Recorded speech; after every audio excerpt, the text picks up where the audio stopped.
Addu'a al'ummar duk duniya baki ɗaya. Ni ne naku DC Army kuma CEO na DC Army Professional Shoes. Ina mai ƙara sanar da ku cewa kamfaninmu ya ƙware gurin yin takalma fitattu na maza da na mata masu inganci da ƙarko. Ka san sa takalmi mai inganci da ƙarko yana gyara takalmi, yana gyara wanka. Wasu za ka ga sun yi wanka sun fito tsaf-tsaf amma in ka kalli takalminsu ya ɓata musu wanka.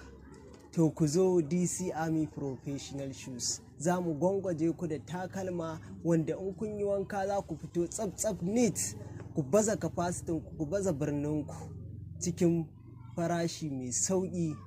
Ba ma tsawwala, riba kaɗan muke bi.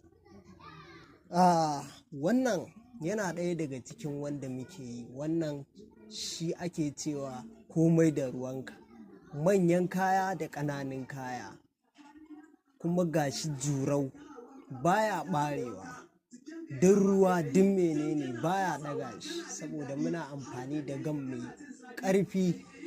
Sannan kuma ga na mata shi ma, kuma mata naku mai inganci ne da ƙarko wanda duk ruwa baya ɗaga shi saboda an yi amfani da gam mai kyau wanda za ku ji daɗi gobe ku dawo, saboda mu kullum so muke mu faranta wa kwastomominmu rai. Kana kuma su ma 'yan dagwai-dagwai iyalan baba yara kenan, su ma ba mu bar su a baya ba saboda yara aka ce manyan gobe.